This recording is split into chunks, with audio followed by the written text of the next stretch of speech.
कृष्ण हरी नर्मदे हर। आज आहे 23 नोव्हेंबर 2025। आमचा आज पायी नर्मदा परिक्रमेचा 21वा दिवस आहे आणि आम्ही निघालेलो आहोत नीलकंठ धाम पोयच्या या ठिकाणावरून। तर आता सकाळचे वाजलेले आहे 6। तर चला निघूयात, बघू आज काय प्रसंग येतात, काय अनुभव येतात ते। नर्मदे हर नर्मदे हर। सगळे परिक्रमावासी सकाळी सकाळी निघालेले आहेत। इकडे आहे नीलकंठ धाम, स्वामीनारायणांचं मंदिर पोयच्या।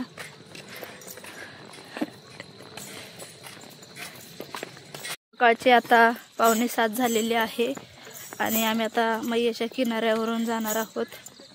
किनाऱ्याचा रोड लागलेला आहे। सकाळी सकाळी आम्ही मैयाच्या किनाऱ्यावरून चाललेलो आहोत। सगळे परिक्रमावासी एका पाठीमागून एक निघलेले आहेत पुढे। सकाळ सकाळी नर्मदा मैयाचं दर्शन घ्या।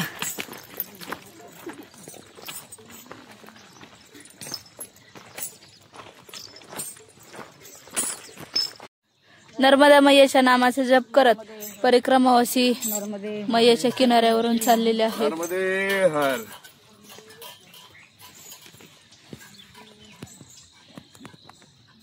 सकाळची एकदम शांतता आहे आणि या गवतांवरती हे दवबिंदू पडलेले आहेत आणि परिक्रमावासी या मैयाकडे बघून भजन म्हणत चाललेले आहेत।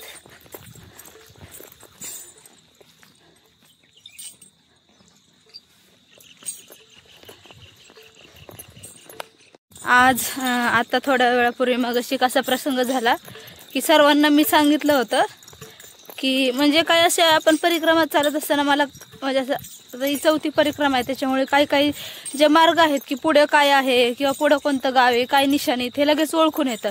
सर्वांना सांगितलं होतं ब्रिज क्रॉस केला की लगेच डाव्या हाताला रस्ता आहे, पण मी थोडीशी मागे होते, एकाने कोणी ऐकलं नाही। सगळे सप पुढे गेले। पुढे गेल्यानंतर तिथे एक बाबाजी होते, गाव लागलं। बाबाजी म्हणले आता मैयाच्या किनाऱ्यावरून जा। आणि आता एवढा हा किनाऱ्यावरून चालायला काही प्रॉब्लेम नाही, पण रस्ता एवढा अवघड आहे। चालले तर चालू द्या त्यांच्या मनाने। काही गोष्टी ऐकल्या पाहिजे पण हे कोणीच ऐकत नाहीत कधी कधी।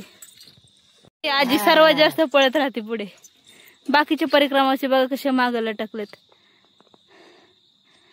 एखादी गोष्ट सांगितली तर ऐकत नाही।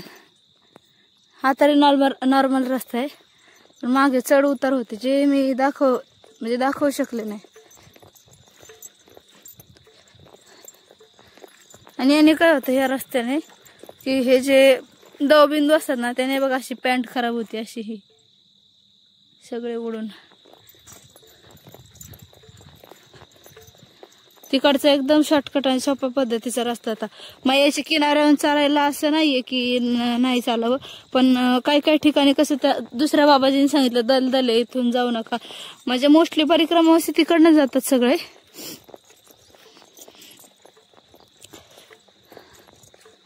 जाऊ द्या, जसं होईल तसं चालायचं। जलाराम महाराजांच्या आश्रमाकडे जाताना हा जो खालचा मैयाच्या किनाऱ्याचा भाग आहे हा सगळा दलदलीचा आहे, त्याच्यामुळे परिक्रमावासी या दिशेने जास्त येत नाहीत। पण आज आम्ही सगळेजण चुकून आलेलो आहोत। मी सांगितलं होतं सर्वांना की हा रस्ता नाहीये।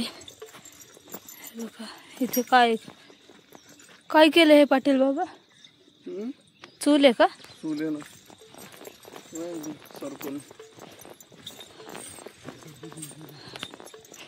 समोर सगळं धुकं पडलंय, पण हा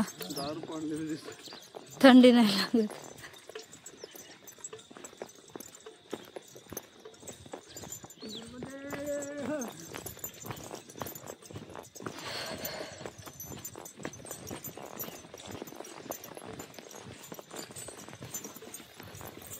आम्ही पाठीमागे थोडा वेळ विश्रांतीसाठी बसलो होतो, कारण पाय एवढे चिखलाने घाण झालेत आमचे, सगळे सॉक्स पण ओले झालेत।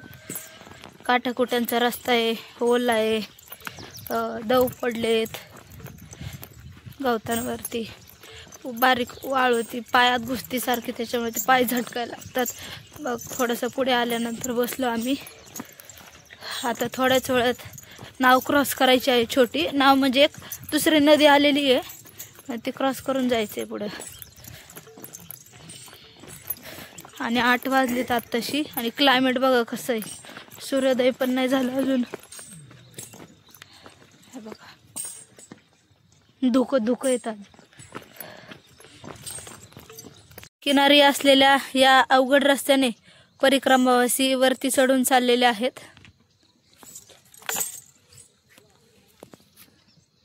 परिक्रमावासी व्यवस्थित जावं, त्यांचा पाय खाली घसरू नये म्हणून असे खड्डे केलेले बघा छोटे छोटे, की जेणेकरून पाय घसरत नाही.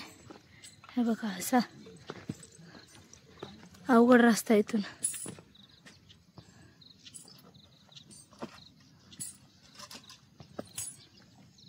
तर समोर परिक्रमावासी चाललेले आहेत. कडेलाच मैयाचा किनारा आहे आणि समोरची जी पायवाट आहे ती थोडी घसरणीची आहे, अवघड पायवाट आहे. पण एकमेकाच्या आधाराने सगळेजण व्यवस्थित पुढे जात आहेत.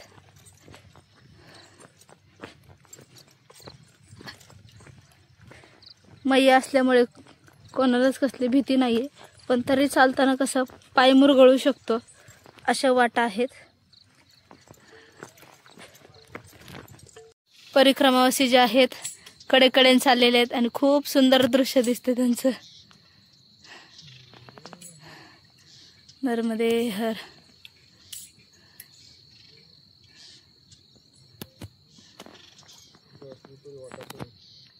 मगाशी मी म्हणल्याप्रमाणे आम्हाला एक जी दुसरी नदी आहे नर्मदा मैयाला मिळालेली, ती नदी क्रॉस करून पलीकडे जायचं आहे.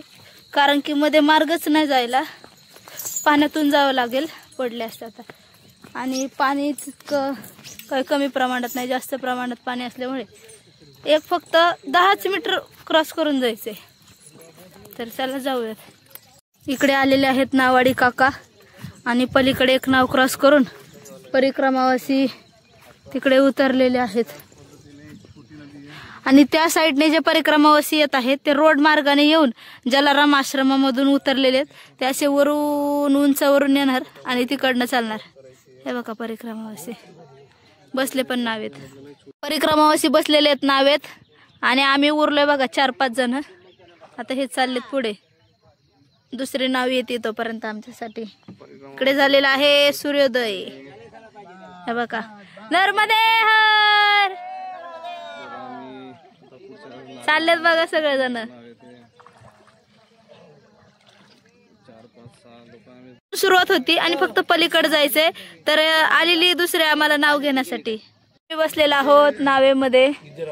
बघा परिक्रमावासी.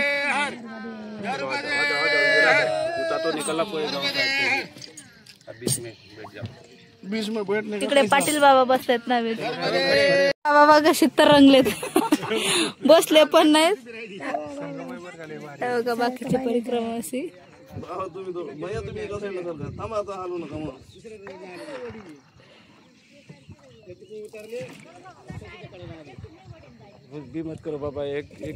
उतरलंय नावेतून आणि अंतर बघा किती कमी आहे. अर्ध्या नावेतच सोडले. 20-20 रुपये घेतले सगळ्यांचे. इकडे हिशोब चालू आहे. चलो नर्मदे हर. चला चप्पल तरी धुवून निघली, मागाशी भरली होती ती पाण्यात.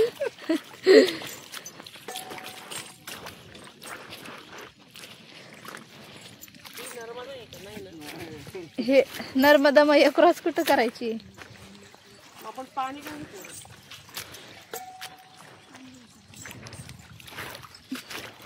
माझ्या पायात ना माती अडकली.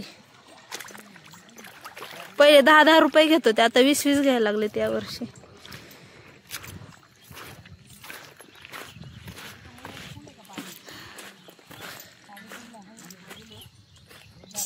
क्रॉस करून पुन्हा आम्ही या पगदंडी मार्गाने वरती चाललेलो आहोत.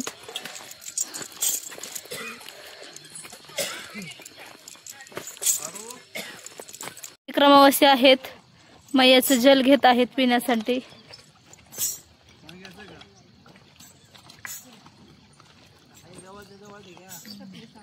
किनाऱ्याच्या कडेने हा जो डोंगर आहे, पावसाळ्यात नंतर पाणी इथपर्यंत येतं मैयाचं आणि खडकाला लागून कदाचित हे खाली ढासळत असेल. इथे मैयाचं स्वरूप जे आहे ते खूप छोट्या प्रमाणात आहे आणि पलीकडे आहे उत्तर तट.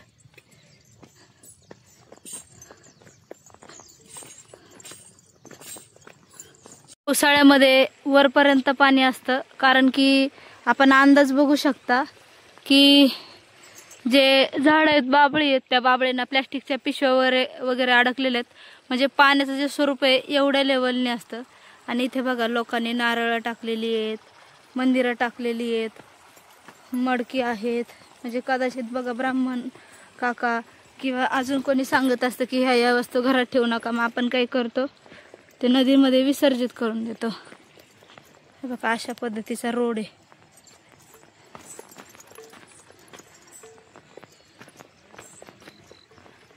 वरती सगळे बघा हे प्लॅस्टिक अडकलेले आहेत. म्हणजे मैयाचं जे पाणी आहे ते पावसाळ्यात इथपर्यंत आलं असावं असा माझा अंदाज आहे.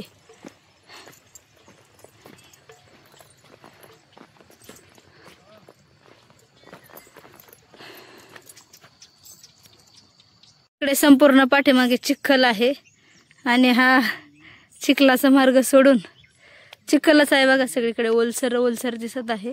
आता वरती चढायचं आहे. परिक्रमावस्ती पुढे गेलेले दिसत आहेत, बसले दिसत आहेत पुढे. मी पण चढते आता. हे बघा असा सटकतो मार्ग जागेवरून. त्याच्यामुळे वरती चढताना काय करायचं, ज्या पुढचे पंजा असतात ना तळपाय, ते दाबून ठेवून चढायचे.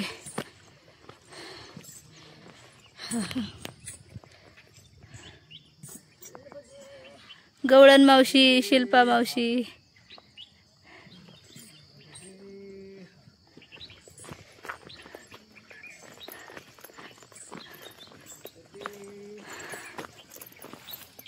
आल्यानंतर सगळे परिक्रमावासी जे आहे ते निवांत बसलेले आहेत. नर्मदे हर.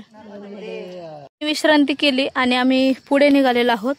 तर पुढे असा मार्ग असणार आहे, काही झाडं झुडपं आहे त्याच्यातून निघायला लागणार आहे. तर चला निघूयात. पैसा टाकतोय हा, व्यवस्थित या. हे बघा अशी वाट आहे. माझा आताच पैसा टाकलाय.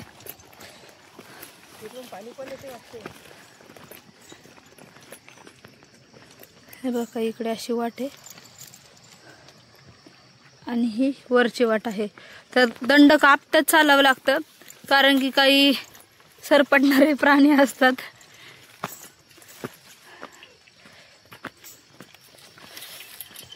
हे बघा परिक्रमावासी.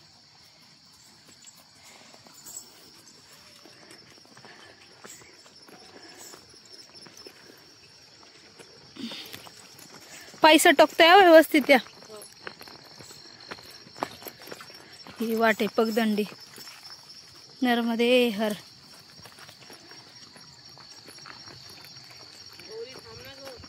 आहे पुढेच थांबते.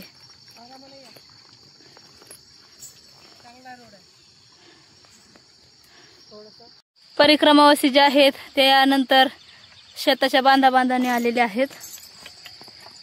तिकडं कदाचित कोणाच तरी अंतविधी झाला असावा 2-3 दिवसापूर्वी.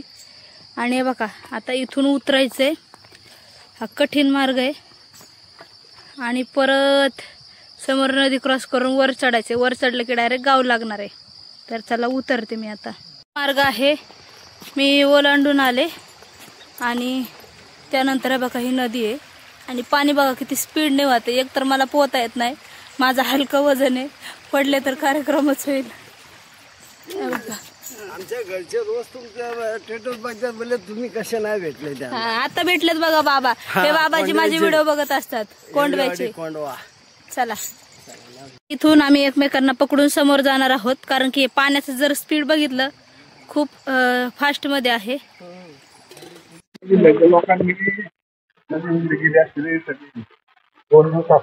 काय एवढं भारी माल वाळू काही सुपी नाही, धडी वाळू. बघा पोलीस काकांना सगळं माहिती कुठं जायचं. खडक उघडा गेला असता वाळू बस रॉकेटची झाली. आरदी नदी आहे, क्रॉस करून आलेली आहे मी. तिथं फास्ट पाणी होतं, इथं थोडासा प्रवाह कमी आहे, फास्ट जरी असलं तरी. आता ही पण क्रॉस करते. अशी बघा ही नदी ओलांडून पुढे गेलेले आहेत, बाकीचे मागून येणार आहेत. चढून आलो आणि इकडे आहे मैया आणि नर्मदे हर आणि हा समोर आहे पगदंडी मार्ग. इकडे आहे ही शेती, कशाची शेती माहित नाही, हा तुरीची शेती आहे. कापूस आहे समोर आणि त्याच्या कडेकडेने आम्ही चाललोय पगदंडी मार्गाने. शेताच्या बांधाची छोटी वाट सोडून आता मोठी वाट लागलेली आहे. कडेने अशी छोटी छोटी झाडे आहेत. 9:30 वाजलेले आहेत आता आणि गरम झालंय मला, तर स्वेटर काढते कुठेतरी पुढे. बघा अशा प्रकारची वाट आहे. इकडेही झाडी, इकडेही झाडी, मधून परिक्रमा असे. पाठीमागे थोडा वेळ बसलो, 5-10 मिनिटं विश्रांतीसाठी आणि पुढे आलो.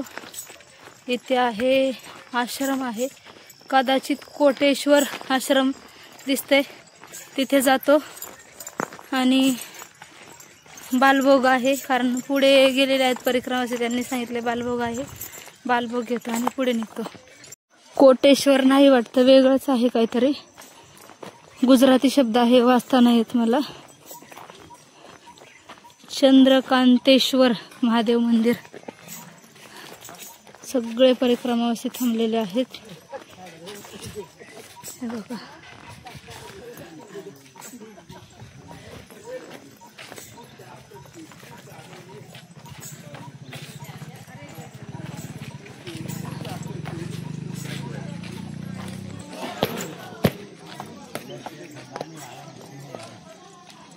हे बालभोग केला आणि पुढे निघालो.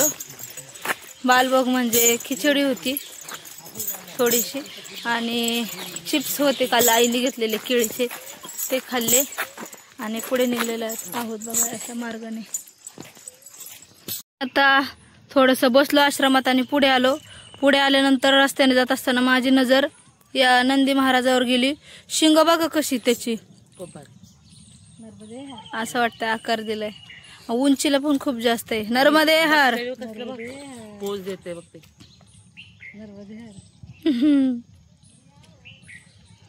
तर आम्ही पुढे आलो. पुढे आल्यानंतर आता लागलेला आहे हायवेचा रस्ता. गवळण मावशी खात आहे बिस्किट. गवळण मावशी त्यांना बालभोगच नाही भेटला खायला आणि आता हायवे लागलेला आहे. चाललेत सगळे परिक्रमाची. चाय प्रसादी भेटली गवळण मावशी? भेटली. घेतला चहा प्रसाद घेतला, बिस्किट खाते. आनंद आनंद. हर हर नर्मदे. हर हर नर्मदे. हायवेचा मार्ग लागलाय आणि पुढे गेल्यावर माझ्या थोडंसं फार लक्षात येतंय की डाव्या साईडला आश्रम असावं कदाचित, कोटेश्वर महादेव. तर पुढे आल्यानंतर परत पुन्हा आम्ही झाडाखाली विश्रांतीसाठी बसलेलो आहोत आणि आता 11 साडे 11 वाजलेले आहेत. परत पुढे जायचं आहे कारण दुपारची भोजन प्रसादी करायची आहे. वेळेत आश्रमात गेलं तर त्यांना व्यवस्थित काउंट घेता येतो आणि त्यांनाही समजतं किती परिक्रमावासी आले. मग कमी जास्त झालं की मग उशीर होतो. तर बसलो आणि थोडंसं पुढे आल्यानंतर वरखड गावाचं नाव आहे. मागच्या वर्षी आम्ही या ठिकाणी सकाळचा बालभोग केला होता. सगळे परिक्रमावासी जे आहेत ते या ठिकाणी दुपारच्या भोजन प्रसादीसाठी बसलेले आहे आणि इकडे खिचडी प्रसाद होतीये. हरे कृष्ण कृष्ण कृष्ण हरे हरे, हरे राम राम राम हरे हरे, हरे कृष्ण कृष्ण कृष्ण हरे हरे, हरे राम राम राम हरे हरे, हरे कृष्ण कृष्ण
तर आम्ही भोजन प्रसादी घेतली आणि पुढे निघालेलो आहोत. तर आता वाजलेले आहेत दुपारचे 1. 12 वाजता भोजन प्रसादी झाली. 1 तास आम्ही सर्वांनी आराम केला, कपडे धुतले आणि निघालेलो आहोत पुढे. पाठीमागे बघा अशा पद्धतीने कपडे वाळायला टाकलेले आहे आणि गवारे मावशींची कपडे दाखवते कशी वाळायला टाकले. रुपाली मैयाने पाठीमागे बॅगला कपडे लटकवली आहे आणि इकडे गवारे मावशीने बघा आयडिया कशी केली.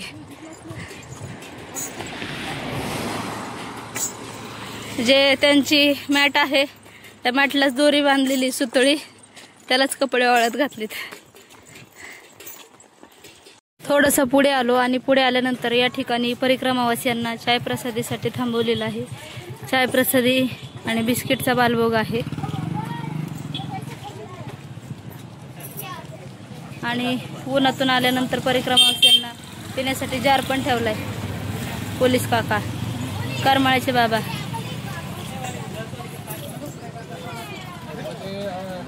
आता गरमागरम चहा घेणार आहेत.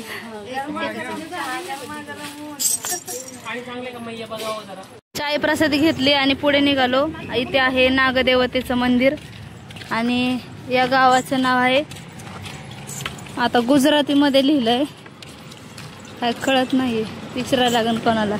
री तर समजू येतं पण पुढं काय लिहिलंय काय माहिती. बोरी वाटतंय, बोरी वाटतंय ना ते. आपल्याला तर खोरी दिसते म्हणजे काय नाव माहिती दिसताना खोरी दिसतंय.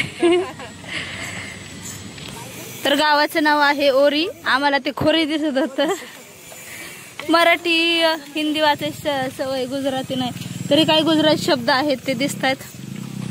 आता मी बरेच व्हिडिओ टाकते युट्यूबला, तर बऱ्याच जणांचा हा प्रश्न आहे की तुम्ही देवाचं वगैरे काय दाखवत नाही. आता जी जी दर्शनीय स्थळं येईल मी ती एकदम बारीकपणे दाखवण्याचा प्रयत्न करते. पण ज्या ठिकाणी दर्शनीय स्थळे नाही तर दिवसभर काय सेवा घडली, काय सेवा दिली, काय प्रसंग आले हे तर दाखवावंच लागणार ना. तर चला निघूयात. अजून 7 ते 8 किलोमीटर अंतर आहे पुढे. आमच्या चाकण नगरीचे बिरदवडे बाबा आणि इकडे मावशी भेटलेला आहे. नर्मदे हर. चला. तर थोडं पुढे आलो आणि आल्यानंतर या ठिकाणी आम्ही विश्रांतीला बसलो आणि आमच्या चाकण मधल्या या मैया आहेत बिरदवडे मैया. तर यांनी मला आता एक अनुभव सांगितला त्यांचा, की त्यांचं 4-5 वर्षापूर्वी, किती 15-20 वर्षापूर्वी मणक्याचं ऑपरेशन झालं होतं आणि त्यांना ते मणक्याचं ऑपरेशन झाल्यामुळे ते दुखायचं. आणि त्यांचा असा एक प्रॉब्लेम आहे की त्यांना त्यांच्या घरचंच पाणी प्यावं लागतं. दुसरीकडे जर पाणी पिलं तर आतून घशाला फोड येतात. आणि तिसरी गोष्ट म्हणजे यांना थोडासाही घाम आला केसांमध्ये तर सर्दी होते. तर मैयाने मला जे अनुभव सांगितले तर ते आपण अनुभव ऐकूयात.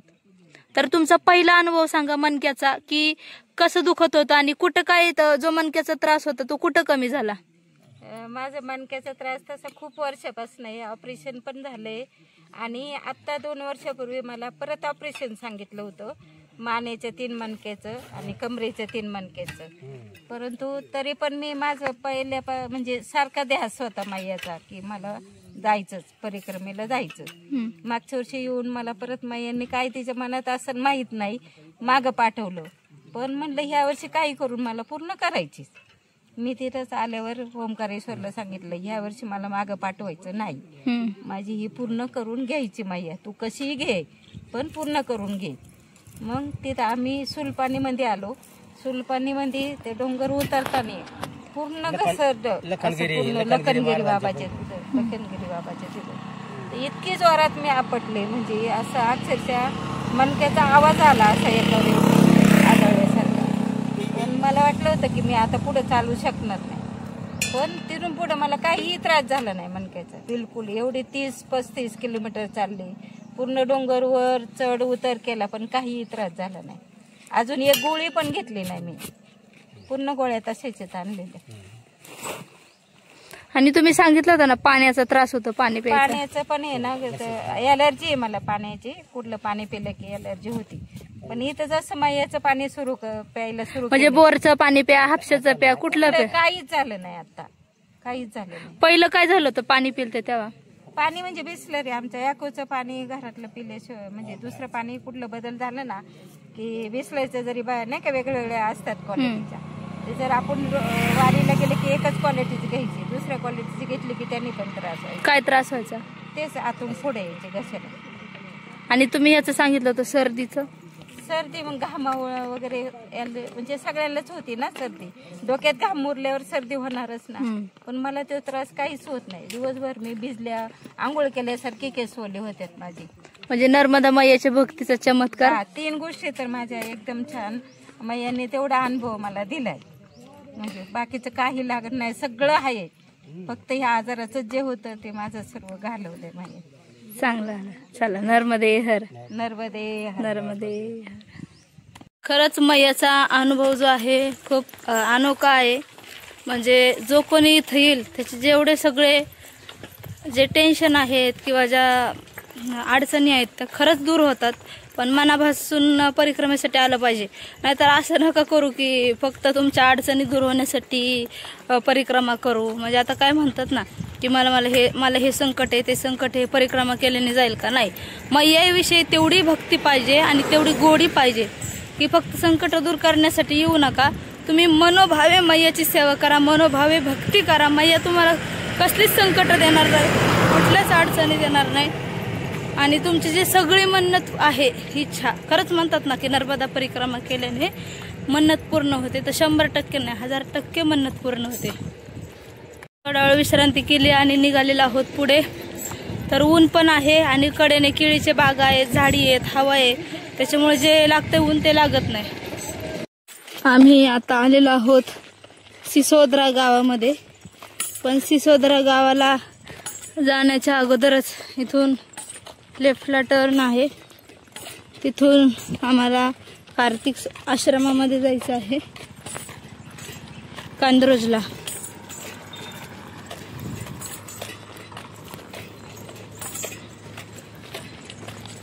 परिक्रमावासी बघा कसे दमलेत, बळद चालवल्याने चाललेत, जीवावर आल्याने.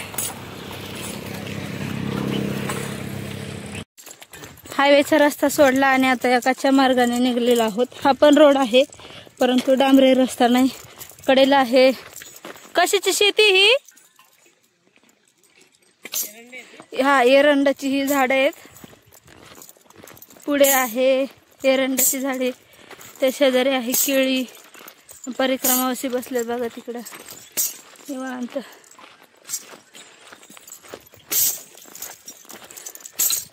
केळीच्या शेतीच्या कडेने चाललो होतो. ऊन पण झालेलं आहे, तहानही लागली होती. तर इथे उसाला वाफेत पाणी सोडलंय बोरने, तर ते पाणी आता थोडं थोडं घेणार आहे आम्ही. परिक्रमावासी बघा घेत आहेत. कुठलं पाणी प्या, बोरचं प्या, विहिरीचं प्या, हापशाचं प्या, सर्दीच होत नाही. कांद्रोजचं कार्तिक आश्रम आहे ते आलेलं आहे जवळ, पण मध्ये ऊस असल्यामुळं थोडंसं पुढून फिरून जावं लागणार आहे. चेहरे बघा आमचे कसे झालेत, सारखे चेहरे झालेत आमचे. घाम पण प्रचंड येतोय आणि आज थोडीशी तब्येत बिघडली, विकनेस आलाय. ऊन पण आहे, पाठीचा सगळा घाम जातोय आमच्या. हा रुकेंगे. गावातले एक बाबाजी भेटले होते, त्यांनी सांगितलं की इथं आश्रम आहे, तिथे थांबून घ्या. पुढे आश्रम दूरपर्यंत आहे आणि पुढे गाव पण आहे. पुढून 2 ते 2.5 किलोमीटर अंतरावरती आहे. पण आज आम्ही खूपच चाललो. आमच्या चेहऱ्याकडे बघून तुम्ही अंदाज लावून घ्या की आज किती किलोमीटर चाललो असेल ते. कारण कसं गोरा कॉलनीला त्या दिवशी थांबलो, सकाळी चाललो, लगेच थांबून गेलो. 2-3 दिवस झाला अशी सवय झाली की सकाळी चाललं की दुपारी थांबून घ्यायची. दुसऱ्या दिवशी गोरा कॉलनी जवळून निघलो. दुपारी नंतर 3 किलोमीटर चाललो, लगेच थांबलो. कालही सकाळी निघलो, लगेच आम्ही स्वामीनारायण मंदिर पैशाला तिथं थांबलो. आज मात्र जास्त लोड आला ना, सकाळी चाललो, दुपारी चाललो, थोडंसं थकल्यासारखं जाणवतंय. आज जाऊ येतं. इथं माकडं पण असतात. पुढे नर्मदा परिक्रमा मार्ग म्हणून लावलेला आहे आणि कार्तिकेश्वर महादेव म्हणजे त्या ठिकाणी मौनी बापू आश्रम आहे. आता पहिलं कार्तिक आश्रम असं नाव होतं. तर इकडे जाणार आहोत. परिक्रमावासी पण आलेले आहेत भरपूर. जागा नाही वाटतं.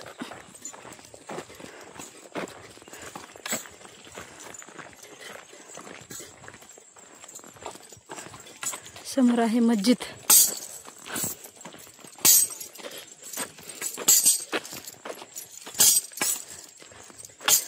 तर आम्ही आलेलो आहोत आश्रमात. आश्रमात आल्यानंतर मी थोडंसं पडले, थोडा खाकरा खाल्ला आणि आता फ्रेश होण्यासाठी चाललेले आहे. तर हा आहे आश्रमाच्या आतील परिसर आणि परिक्रमावासियांनी दाटी वाटीने सगळीकडे आसन लावलेलं आहे. दमून आल्यानंतर कोण बसले, कोण थकले, कोणी अंग टाकले, कोण मोबाईल बघते, कोण खाते. इकडे हरिपाठ झाला आताच. बघा सगळं हॉल पूर्ण भरलाय आणि पुढे त्या रूम आहेत त्या पण रूमा पूर्ण झाल्यात. समोर आहे कार्तिकेश्वर महादेव मंदिर आणि इकडे सगळ्या परिक्रमावासियांनी आसन लावलेलं आहे. नर्मदे हर. बघा बाहेर पण आसन लावलेली आहेत.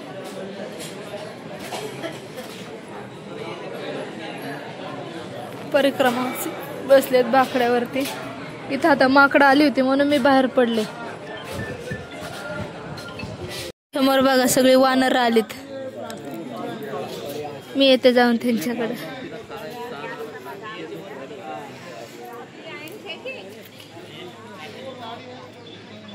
बघा परिक्रमावासी इथं कपडे धुत आहेत.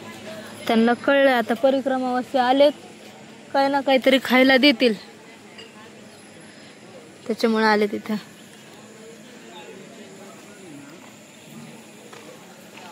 मोर आहेत ऊसाच्या शेतीच्या शेजारी मोर आणि इकडे सगळी वानर सेना बसलीत बघा. लवकर मोर जाती निघून ये बघायला. हे बघा हे बाबा आले. नर्मदे हर बोलो बाबाजी. ओ गन्ना निकालो मुझसे, गन्ना निकालो ना. नर्मदे हर.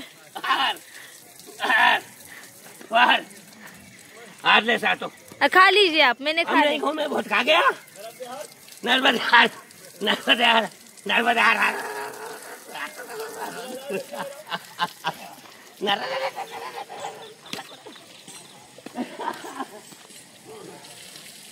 आम्ही बसलेलो आहोत भोजन प्रसादीसाठी. हे बघा हे बाबा. हम श्री राम जय राम जय जय राम. श्री राम जय राम जय जय राम. श्री राम जय राम जय जय राम. श्री राम जय राम जय जय राम. श्री राम जय राम जय जय राम. श्री राम जय राम जय जय राम. श्री राम जय राम जय जय राम. हम श्री राम जय राम जय जय राम.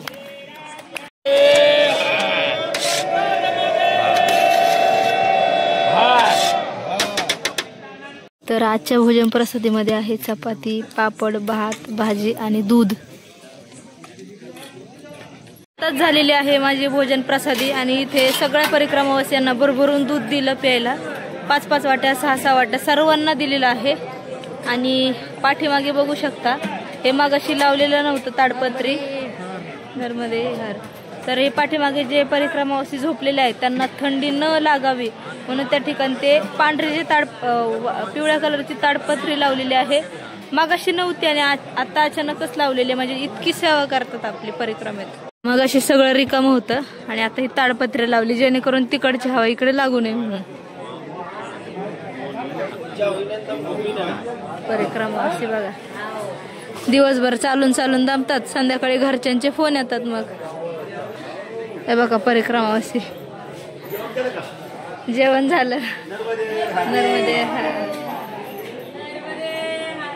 बाकीचे नर्मदे हर, नर्मदे हर. हे बघा आजी, सगळ्यात आजी पुढं असते आमच्या. नर्मदे हर. सगळे झोपलेत. नर्मदे हर, नर्मदे हर.